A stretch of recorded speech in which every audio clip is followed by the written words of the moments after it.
First start. Thanks. But you know, okay, whatever. So we're going to do things a little differently nowadays in our sales meetings. We have a main sponsor who's going to be Quentin with Arrive Homes. He's going to come up and present and show whatever he wants to show. And our other sponsors that we have Dan with One Home Solution, and we have Value Productions here. They have their materials over here, and they're over here as well as live bodies. They're welcome to meet with you after the class or whatever and answer any questions. They have great products. But we're not just going to run through everybody and waste a lot of time because we'd rather get right to the class, honestly. Not that we're wasting time with you guys, but we want to have you be a main sponsor and be able to present all your product and whatever you have to do in that way. That way you get more quality time. So, Quentin, come on up. Welcome. We're pleased to have Arrive Homes here. They're a very reputable builder. Thank you. Do your thing. Thank you. All right, have you guys ever done anything with Arrive? Any deals with Arrive? No? Okay. So I'm here my goal is to give you only the info you want and to bribe you. So the bribe is text me your name and your email, and if you want to get on my mailing list, I'll mail you like once a week, so I'm not going to bug you, but just what we have, and I'll randomly pick 2 people for Chick-fil-A gift card at the end. So if you want my mailing list, it's just like, hey, here's our inventory, here's what we got going on. I'm not gonna bug you and blow you up, but yeah. So most of our stuff is in Spanish Fork and Salem, and we have something coming up in Traverse here. So I'm just gonna run through just some quick things of why to pick Arrive, what's great about us, and I'll stay after and answer any questions you guys might have. So. All right, first of all, we're not changing anything with our commissions. We're staying the same. Everyone's asking what builders are doing. Every builder's doing different things. We're basically just keeping it the same, 2.5% for specs, and then 3% on the base price of new builds. So it's what we've done for a couple of years now, and we don't have any plans of changing it. We have our own form. It's easy. We don't have to be weird about commissions, so we'll just make it nice and easy for you. One thing with Arrive is all of us agents, there's 10 of us agents, we can all sell everywhere. And so one of the struggles with another builder is you're like, oh, who's in this neighborhood? Who do I talk to? Who's this? I can help you with anything Arrive.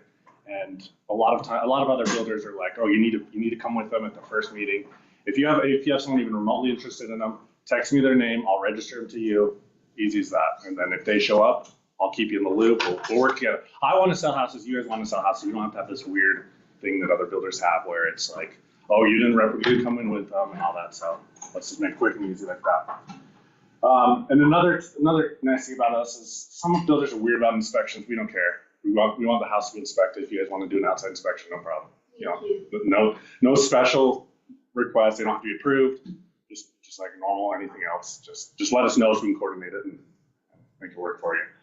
And the last thing are lender incentives. These are amazing lender incentives, right? That's just amazing. No, they're not great. To be honest, 2,500 to 3,500. That's not that great.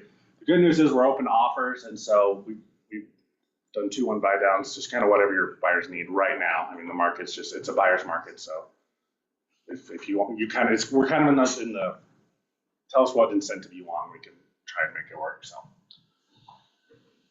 okay, about Arrive, we only build really in Utah County. Right now, we're mostly in Spanish Fork and Salem. We're trying to find more stuff up in like Saratoga, Lehigh area. Is that where most of you guys are? Just kind of up north of Utah County, or all over, wherever the buyers take you? Is that kind of okay? Cool. So we have over 30 floor plans, and we're semi-custom. And by semi-custom, we're right on the border of custom. Basically, we have about 30 plans, and if your buyer wants to pay for it, we'll probably do it. We've done basketball courts. We've done completely changed the looks of houses. We're very customizable, so you just have to start with one of our plans, meet with our architect, and we can make almost anything happen. And a good example of this one is our Conley floor plan. It's one of our popular ones. It's kind of a bigger floor plan. This is just the basic one. This is not a lot of upgrades. And then this is also a Conley, the exact same floor plan, but we can completely customize it, make it exactly what your buyers want. I'm not going to go too much into this. We have a bunch of stuff in Spanish in Salem. If you have buyers interested, just send me a text and I'll get you this. But this is just kind of the general market. I mainly want to talk about what we have coming up in Traverse. So,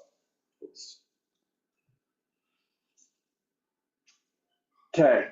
In a couple of months, we're going to have, it's called Vista Townhomes. It's right here on Travis, like right where everyone's, not skydiving, paragliding. It's just going to be right there. They're going to be great product, three bedrooms, 2.5 bath, unfinished basement. And they're going to have cool like rooftop terraces that kind of like overlook the rest of the city. They're going to be really cool. So here's a look of them. Few different styles. Every building is going to be kind of a different style, different units. And I'm hoping they're going to be in like the 500, 600-ish range. If you have any buyers interested, let me know and I can get you on my list. I don't have pricing yet. We're probably going to start selling once they're framing. The roads are going in right now, so I'm hoping by Thanksgiving, Christmas, it will start selling. And then location-wise, we're somewhere right around here. They're going to be right here. So this is the fly park. This is coming around there. So that's it. Any questions? So if y'all didn't know, we announced it yesterday. Becky Longhurst is our brand newest broker, and she's out of Salem. So we have a new branch that she's going to open. She has a basement office in her home, and so that's right by you guys. So we'll have to get you hooked up with Becky. And if you guys see Becky or comment on Facebook, congratulate her. And so that's great. And we'll let her know about your stuff too.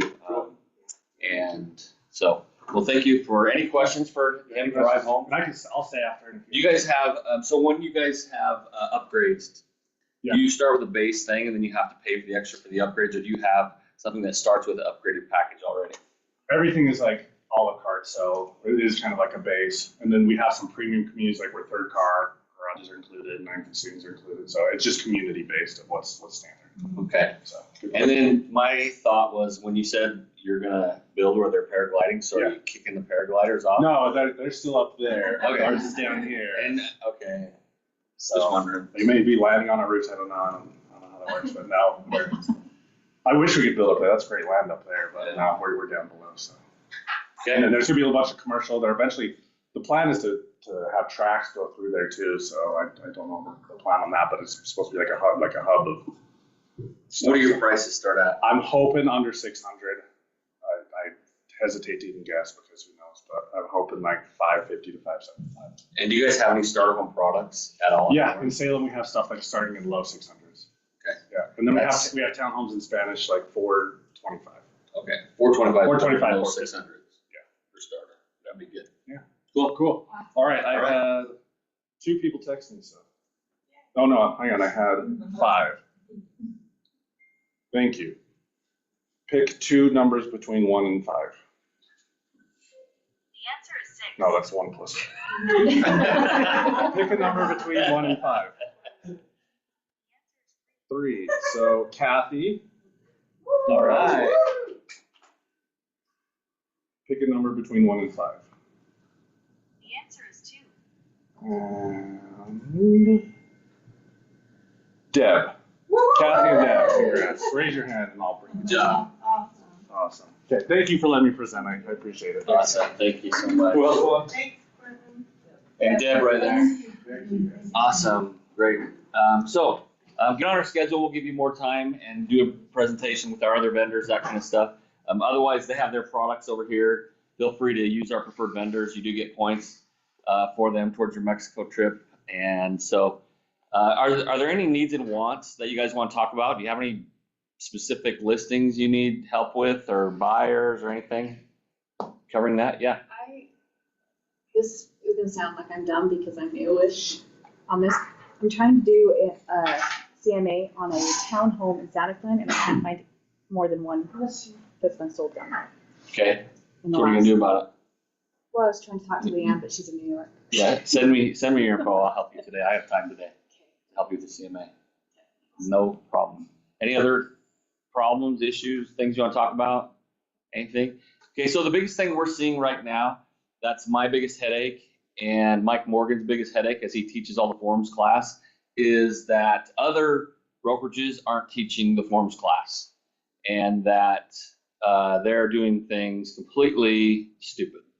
I'll not sugarcoat it, you know me. So they're saying don't do the broker-to-broker form at all. Just go ahead and send the offer over, but you don't know because we don't know if they're being ethical.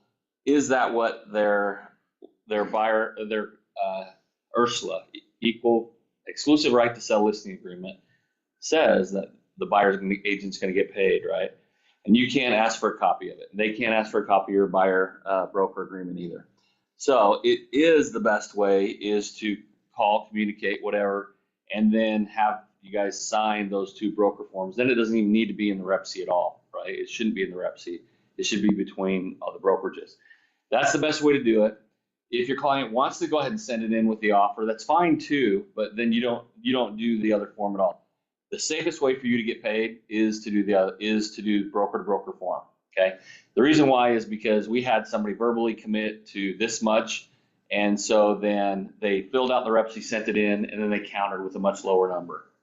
And that was probably based on if the offer was a good offer or a lower offer. That's not how it should be. That's not the purpose of the forms. Okay. So try to learn to do it right.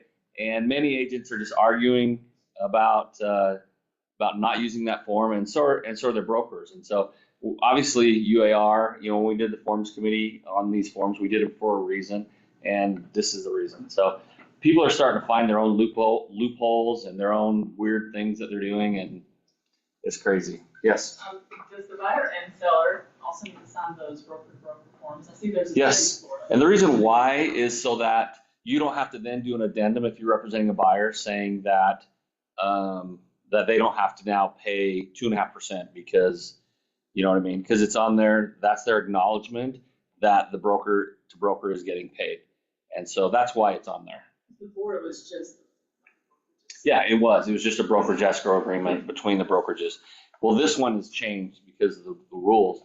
You have to have the BBA signed before you can even really show them the properties. And so this is better than having to then write an addendum saying that you're getting paid through the brokerage, right? So you do that before the offer. yeah, you do that way before the offer. Yep. It's different. Okay, all right. Any other thoughts or questions or anything? Okay, so if you have any problems with the forms or any questions, please reach out to me. I'll answer my phone or get right back to you, so we can take care of any issues. All right, so we are going to have JD come on up, and JD is going to take the rest of the time and teach. And I honestly have no idea what he's teaching on. Something about how to make $200,000. I don't know.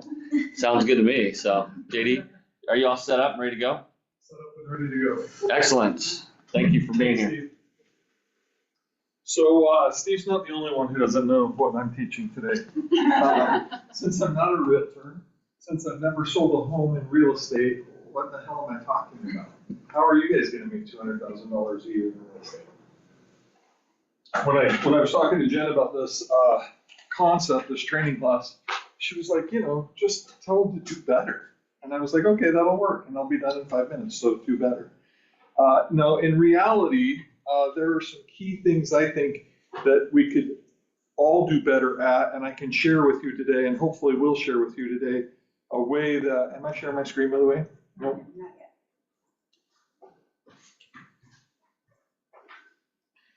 So someone said to use a screen, and it's not my favorite, and so just bear with me.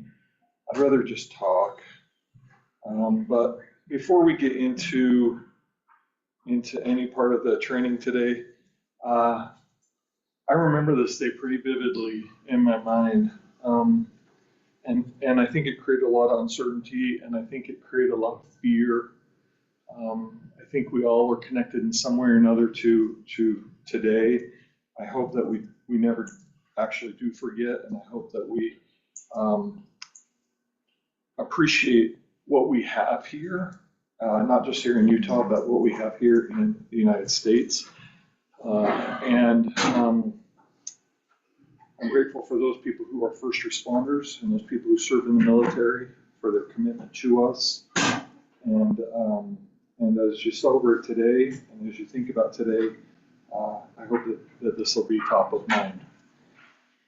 All right, we're going to get into it. How do we unlock your earning potential? And for me, I think that there's a dozen ways that we can unlock earning potential. But what I really want to talk about is key to your relationships. Because I think we all think we're really, really good at relationships, but the statistics say that we're not that good at relationships. That we have this idea that we have a great conversations, but the statistics say that we don't really have great conversations. And what most people are doing right now is saying, yeah, that's probably true for everyone around me, but not for me. And so what I'm hoping to do today is to break down some of those thought patterns or cycles that you are on repeat, that you are the best communicator in the room, and that you have the best relationships in the room, and that you really strive, and that you might say to yourself, is there a way that I can improve those communication skills, and ways that I can improve those connections and those relationships? So knowledge is key in everything that we do, and understanding is how we use that key. So today my goal is to give you new knowledge, but then to really teach you and give you the understanding so that you can actually use that key. Being able to know that there's a key is one part, being able to use that key is another part. I don't know if you've seen this video, but this is one of my favorite videos. And it might not play on here, and that's okay if it doesn't, because I'm prepared. I came prepared, Jolene. Maybe I did. Where do I see? Okay, I just said okay there. Great. I don't know if you've seen this video. I really, really like this video. How do I get sound, Jolene?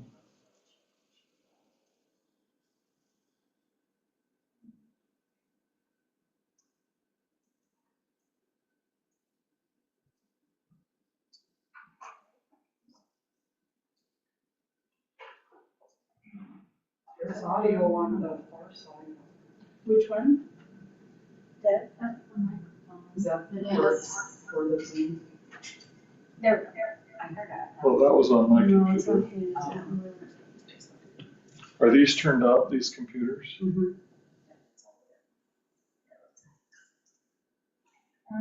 you go to share, do you see that on my computer? It says share sound. Okay. So I'm gonna exit out of this. Do you have that when you share your screen?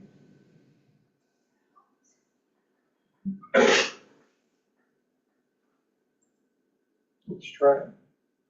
If you've seen this video, it's short. You can watch it again. If you haven't, pay close attention.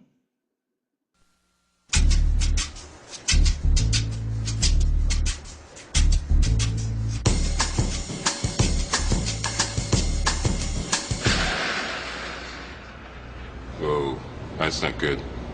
Oh, I don't need this. I'm already late. Somebody will come. Anybody out there? Do you have a phone? No. Sorry. Somebody! Hello? There are two people stuck on an escalator and we need help. Now, would somebody please do something?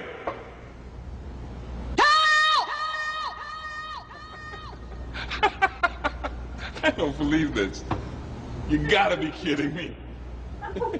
I'm gonna cry. Well, there's not enough left to do, is there?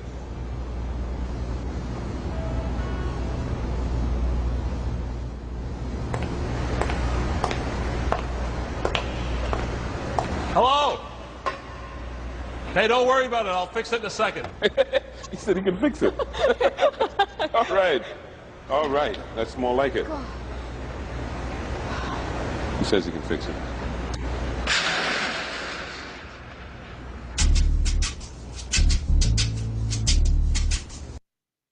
There's a couple of favorite parts for me in this video. I love it when he checks for a phone. I think it's just so cool that he's like, yeah, no.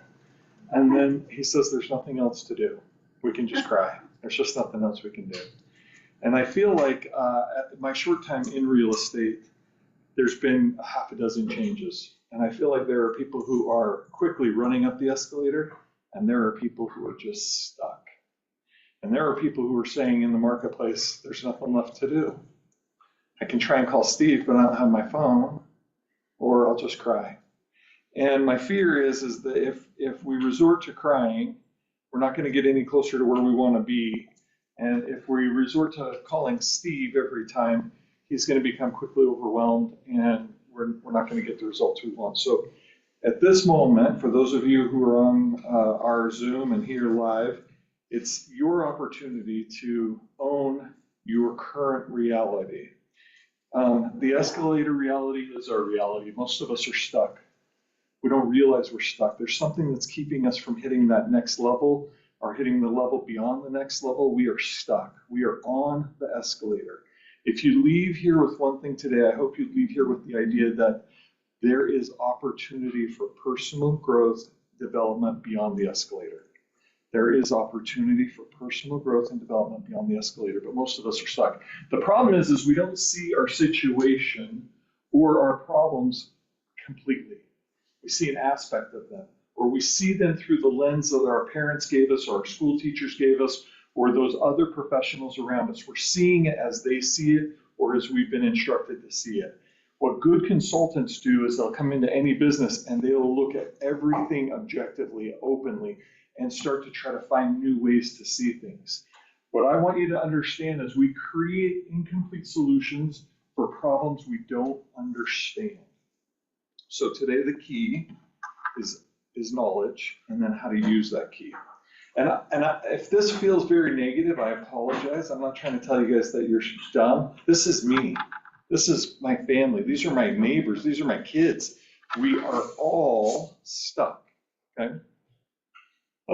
We often make emotional decisions versus strategic decisions, and these emotional decisions keep us stuck. And so what drives our ideas? Our emotions. What drives our thoughts? Our emotions. How do we feel about something? And that's what gets us stuck. And I'm going to just tell you, feelings and emotions are overrated and under-rewarded. When we make decisions based on emotion, we will not get the reward that we're seeking.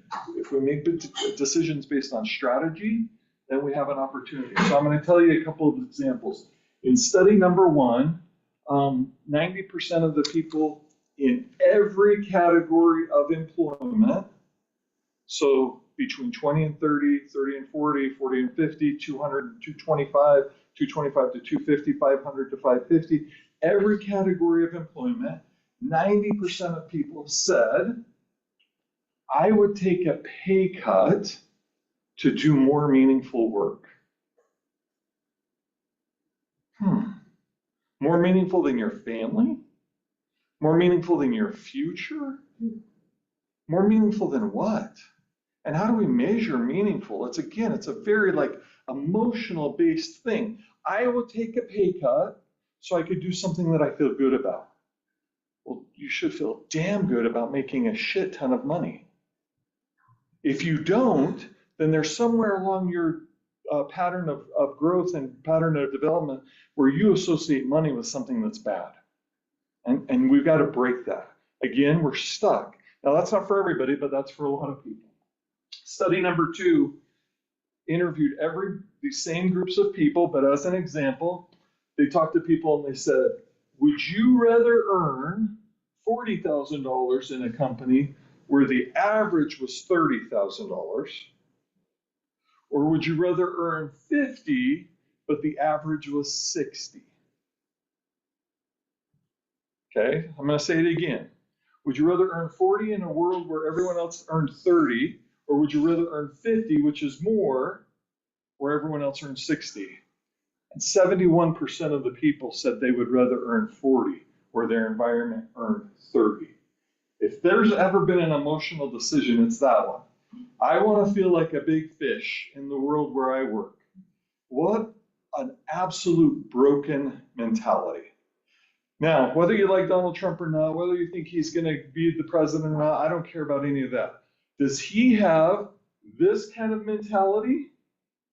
I'd just rather do more meaningful work. Kind of seems like it because he took on a role where he doesn't get paid anything to put up with a lot of people's bullcrap. Or does he take on this kind of a mentality where I just want to make more than the people around me, even if it's less? The truth is guys like Donald Trump have what's called a billionaire blueprint for how they will make money. And I don't expect us to have, I don't have a billionaire blueprint.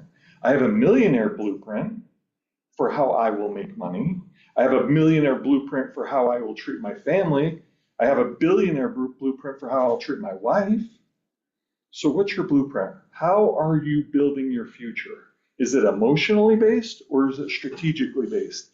Is it based on a blueprint or is it based on the seat of your damn pants? So if you thought we were going to come here and just do kumbaya, I'm not that guy. I'm the different guy. I'm the guy who wants results. But I want them for me. Whether you guys make more money or not doesn't impact me at all. But I know that there is a key to unlocking better and bigger opportunity. Okay? Do not make emotional decisions, make strategic decisions. We're going to try to keep it super simple, but we're going to keep it strategically sound. If you're not strategically sound, then you're probably doing something that's going to affect you long term in a way that you don't want. So my question to the group are, what are your greatest assets? What are your greatest resources? Just spout them off. I'm going to take my jacket off. We're going to get a little more comfy. What are they? Your greatest resources, your greatest assets. Your connections. Connections, sure.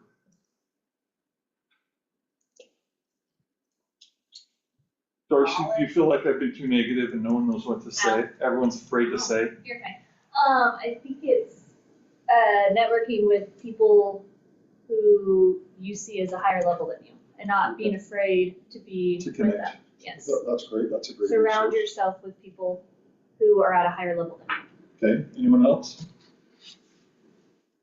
So income is a resource or an asset. Your mind, your attitude, your time, your work ethic, your honor, your abilities, your experiences, your kindness, your integrity, your passion, your intellect, your gifts, your skills, your individuality, and your differences. These are all things that are your asset or your resource. Most of us don't recognize these as assets and resources. Most of us are stuck. If we saw these as assets and resources, we would use our individuality more, or our differences more, or our skills more, or our passion more, or our integrity more. We would lean into those things, and we would invite our connections, our community to see us in those ways. Those are the things that make us special. You guys are different than the people around you. You're different than your parents. You're different than your influences. Leverage, lean into those things and become different. So resources and assets, what's a resource, what's an asset, and what's the difference? Anybody got a quick definition for me? I look like we're in a scared straight program right now. This is freaking me out a little bit. Resource you get from somebody else, asset you have yourself. Okay, that's a pretty good definition. Resource is something that you get from someone else, and an asset is something that you have yourself. Okay, I like that. Here's what it is. A resource is a source of supply or support or anything available in our environment that can be used to meet our needs or fulfill our desires, to get from someone else to help us achieve whatever we're trying to achieve. An asset is property owned by a person or a company regarded as having value and is available to improve our needs or achieve our goals. So it's the thing that we own, that we think we own, that helps us to, sometimes our assets become liabilities when the market shifts or things happen the way that we don't want. But those are the main differences between a resource and an asset. The challenge is, and this is part of why we're broken, is because we see these two things like this. We start to see them, treat them, and value them differently. Most people see resources as conditional, disposable, or replaceable. It's that thing that's out there that we're going to use to help us get what we want. It's a thing or a place to get short-term help or assistance.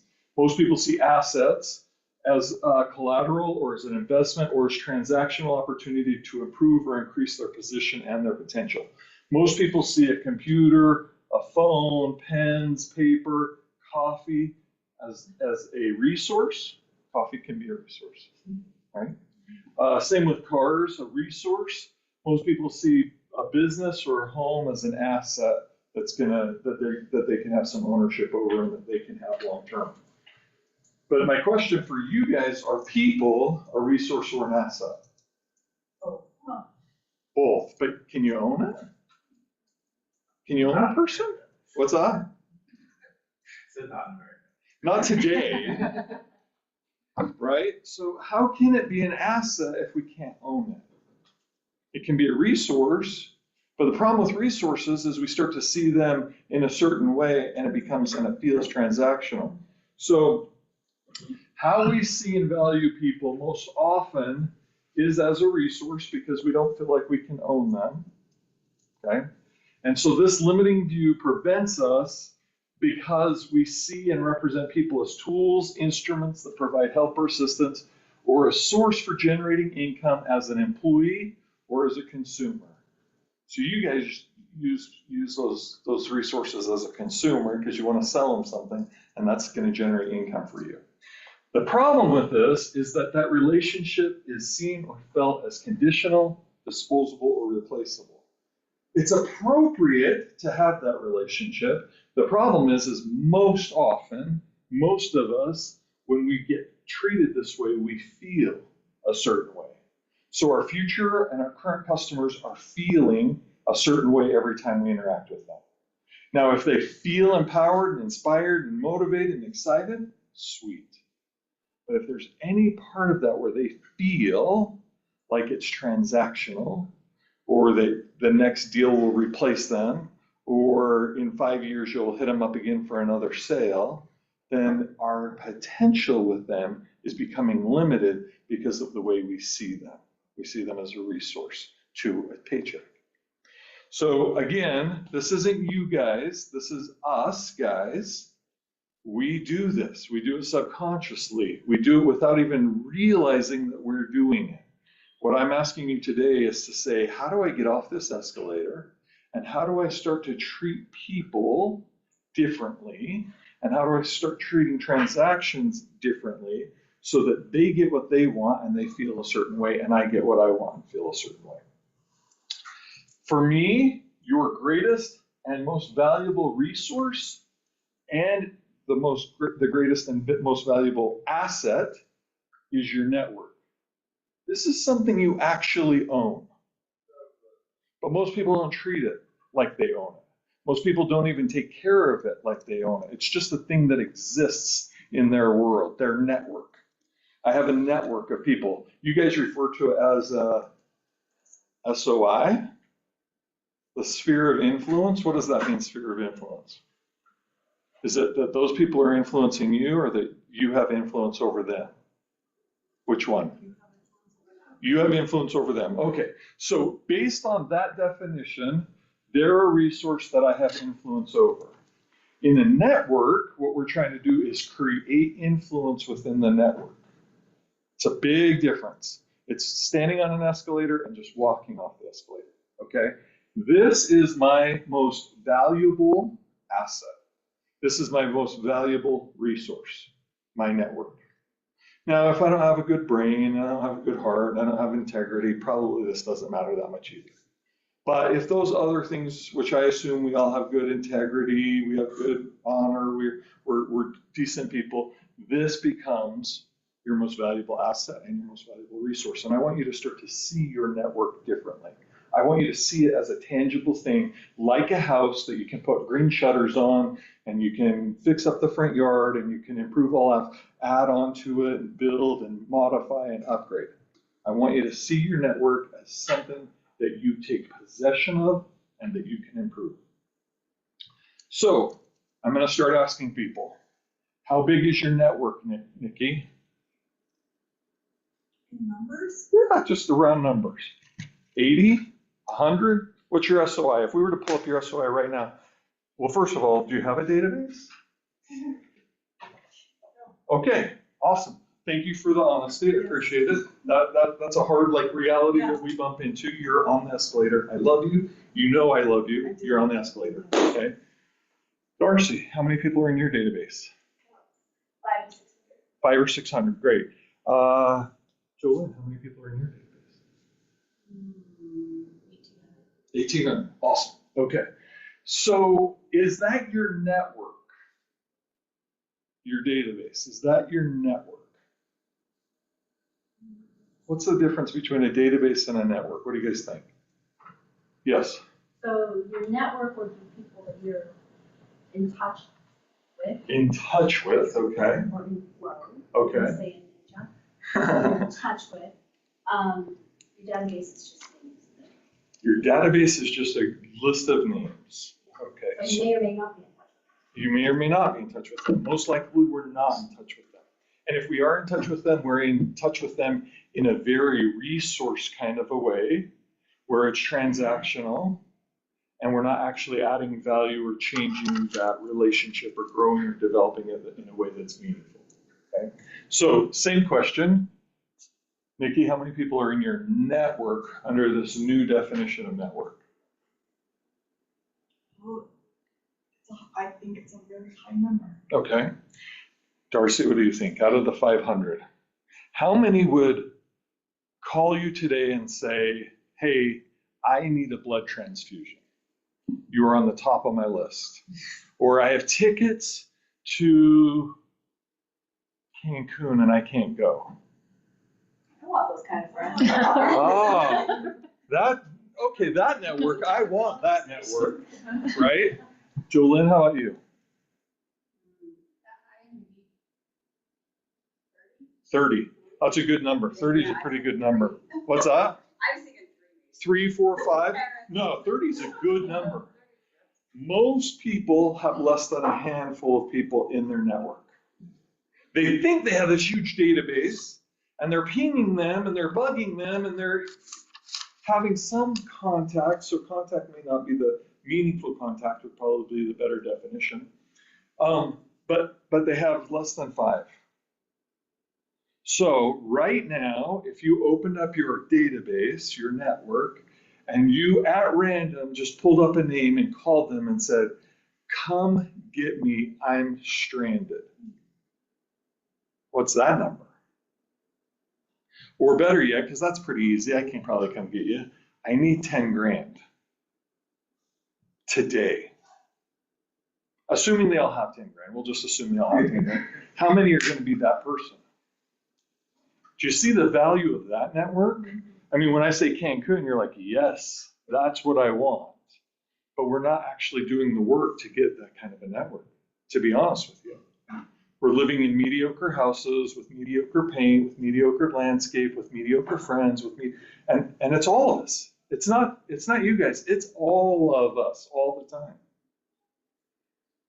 So It depends on how you view your house. What's that? It depends on how you view your It depends on how you view your network, right? Do you view your network as a resource? Do you view your network as this thing of tremendous value? Because for me, what did I say before? It is the greatest and most valuable thing that I have. Now, this is not so I pat myself on the back. I have spent the last 2 decades trying as hard as I can to improve and enhance my network. And we're going to talk about what that looks like and what that means, because we have this idea of what we think that means. But to truly improve and enhance our network takes real dedication. So that when we decided was it a week before Summit, that we were going to do Summit, within a week, I was able to call 5 people, and they were to fly here at their expense and speak at our summit. Give up real opportunity with their family, their friends, their other businesses, just come on a moment's notice. I know that we did that again at Pathway, and we did with different people, and we did that again at The Climb with different people. I know that I've got another 40 people that I could make that call and they would be here within a week. But those aren't regular people. Those are people who speak on stage for money. What about my regular people in my network? Not professional speakers, not professional trainers, not professional. How many of those people could I call and they will come today? That is a network. So we're going to talk about how do we build that network. And that's the key, that's the knowledge to getting us what we want. And the key is that developing that network. So I don't know if you're aware of this. Anyone know what 6 degrees of separation means? What does it mean? Well, it's based on the Kevin Bacon theory, right? Well, no, it's not. Kevin Bacon theory was created as a result from 6 degrees of separation. But what does it mean? What is the definition? You could meet any person in the world and there's 6 degrees between them and someone else. Okay, so 6 degrees are Kathy and I, and then Kathy, I don't know Darcy knows Jolynn, and so on and so forth. 6, 1, 2, 3, 4, Katie, and so on and so forth, and we just keep going, right? To 6 people. So the idea in 1939, before the internet, is that you could meet anyone in the world if you asked enough people that you were your first degree of connection, and then they asked enough people, within 6 connections, you could meet anyone in the world. So Prince Charles, 6 degrees. Oprah Winfrey, 6 degrees. So then they said, well, how funny would it be if we said 6 degrees of Kevin Bacon?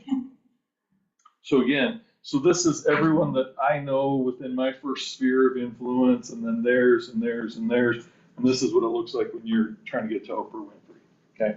I think Jesus is in the middle of that. I didn't make those diagrams. I wish I would have. I didn't. So there's this thing that came out called 6 degrees of Kevin Bacon. And Kevin is here, and I'm over here, and you're over here. If we do it within 6 connections, we'll know someone who knows someone who knows someone who knows someone who knows Kevin Bacon. Well, in 2016, Facebook actually did the average degrees of separation to Kevin Bacon in their entire database, and it was 3.5 connections. 3.5 connections, halfway here. I'm going to know Kevin Bacon if I reach out to the right people who reach out to the right people.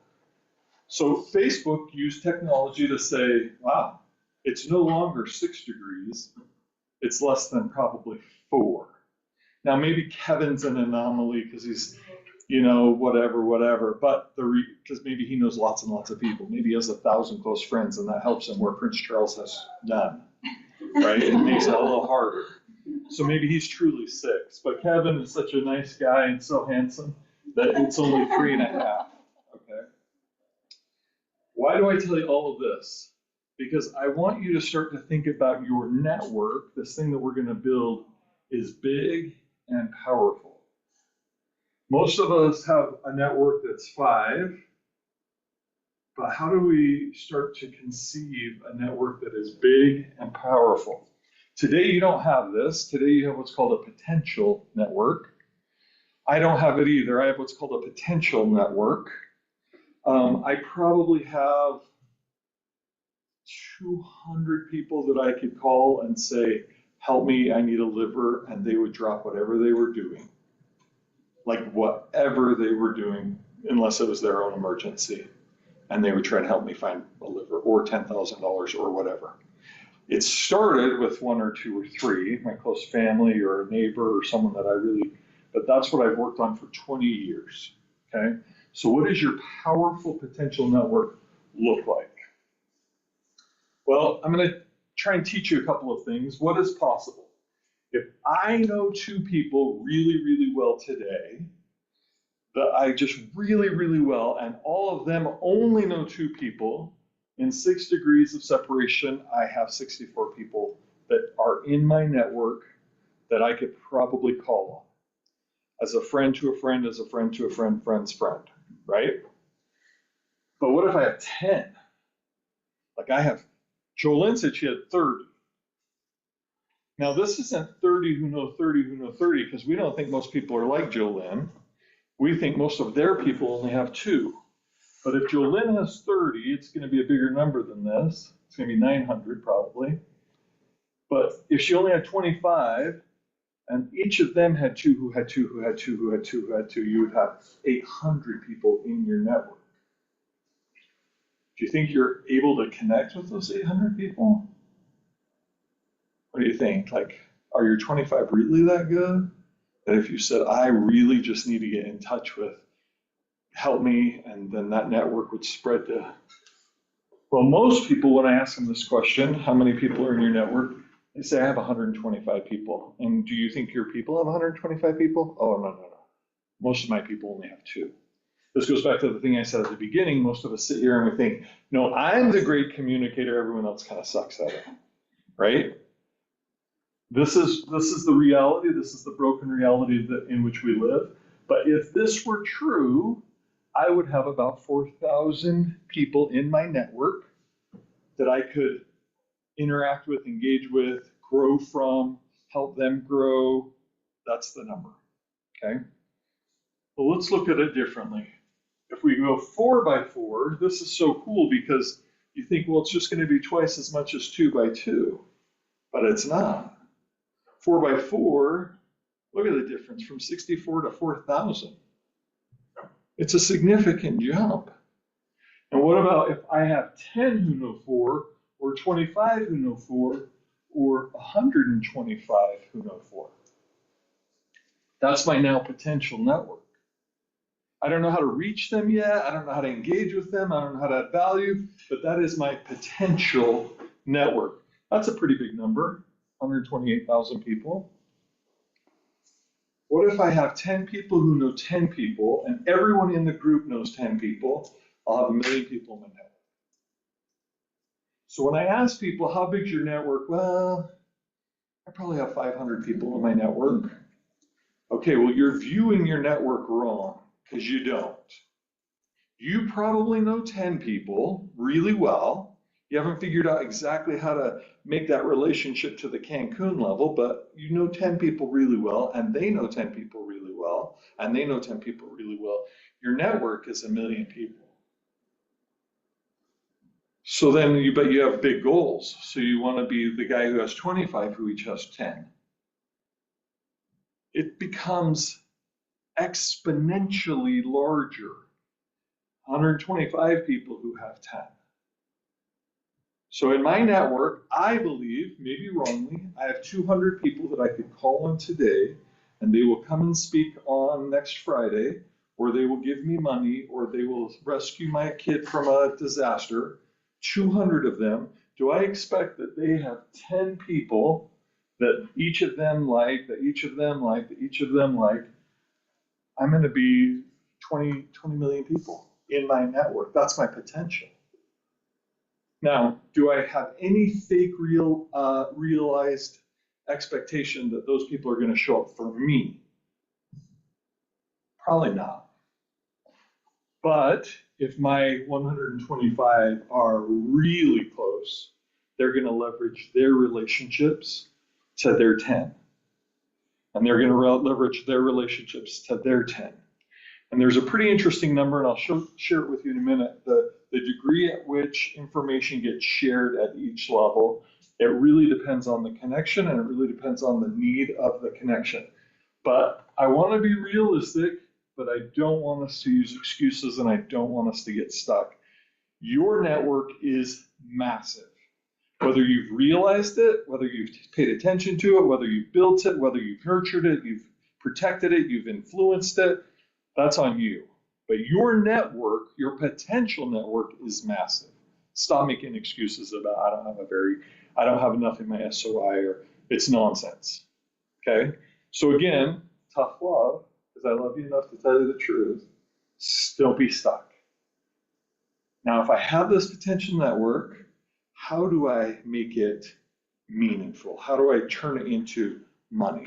So why does it matter? Because my network is equal to my net worth. There is a direct correlation. Trump's network, way bigger than my network. His net worth, also way bigger. Oprah, her network, the people she can call, and they show up, hell yeah, a lot different than mine. Mine, a lot different than my 19-year-old son. He might be more talented than me. He might have more energy than me. He might look better in a suit than me. But his network and my network are not the same. His net worth and my net worth are not the same, right? Does that make sense? Okay, so the average Utah client buys a home every, what is it? Do you guys know the statistics? 7? It's more than that now. Who said that? It is more than that now. What's the number, the new number? Okay, 7 is on the low end and 13 is on the high end. We're falling at 10 years right now. Okay, but we need to understand what are those things that are the levers within our network. So every 10 years, And so this is my average SOI. I have 100 people in my SOI. I'm pretty good at paint. If you don't know what paint is, it's a pretty crappy program, but I'm pretty good at it. I made this.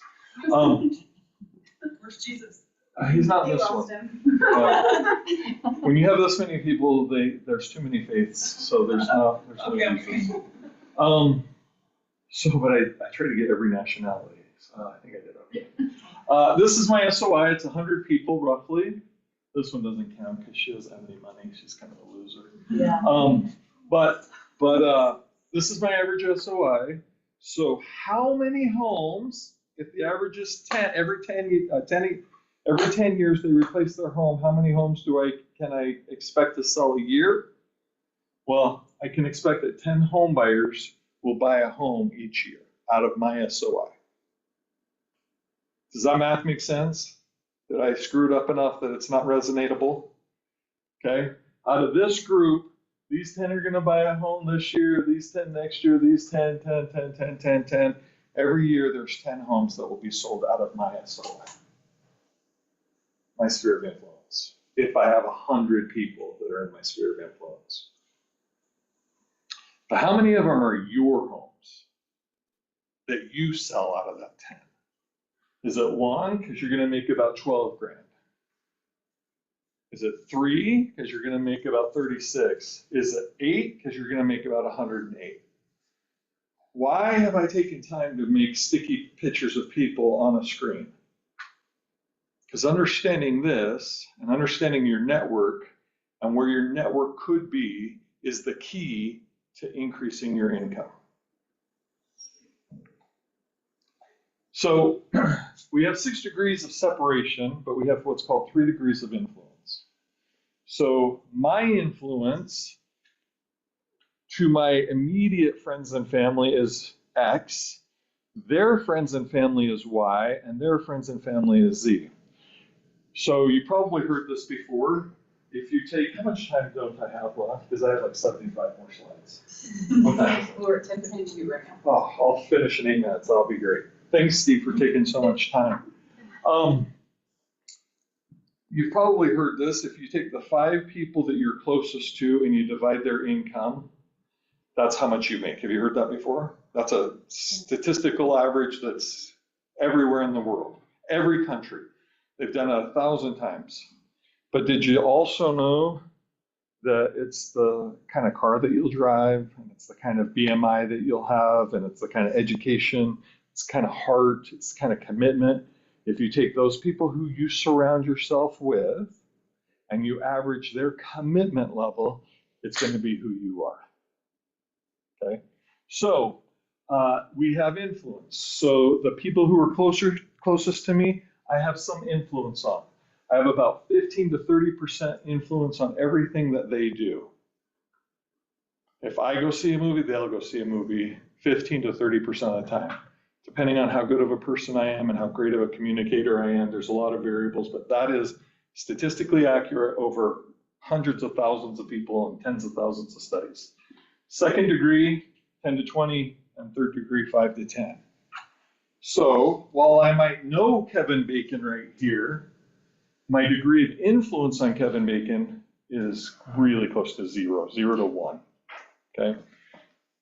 But what's cool about this story is that this guy has this kind of influence on Kevin Bacon. Holy what? This guy has real influence on this guy. Because he's here, and that's Kevin. He's a first level to him, first degree. Most of us don't look at our network that way. We don't say, how do I develop this kind of a relationship so this guy becomes here, and his people, Kevin Bacon, becomes here? Because it's great that I have access to him, but do I know him? The thing that LinkedIn did that was so cool that no one's taking real advantage of is they're telling you all of these people. If you haven't been on LinkedIn, get on LinkedIn. Figure it out. Take some time. Call me. I'll walk you through it. They're showing you who these people are. They're called third generation relationships. And you look through that list and go, holy crap, I didn't know Stephen Covey was my third generation relationship. I want Stephen to be my first generation relationship. Because do you know who Stephen's connected to? Holy freaking cow, or Oprah Winfrey or Gandhi or whoever, okay? But we don't look at it like that. We just keep bugging these people with our stupid offers every week.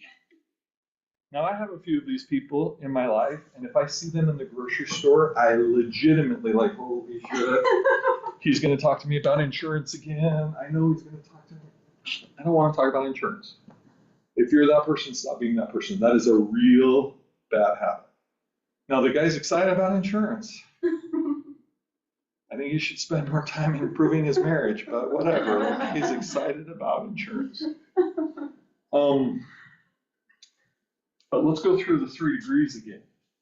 If this is you, and you have a 2x2, within your 3rd degree, you have 16 people that you can actually have a relationship and some influence over. What's cool about that is that guy knows Kevin Bacon. That's what's cool about that. But we don't have a relationship with that guy because we don't know how. What if I have 4x4? I have 256 people on my 3rd generation who have their own networks. And if I have 10x10, I have 10,000, and we need to stop making excuses about how big our network is and our network potential. How many minutes do I have left? Good, we're gonna go over. If you wanna leave, you can. I think I'm good enough that you should stay. Most of us see our thing in a flat community. We see it like this, transactional. Well, I don't know that guy because he's there.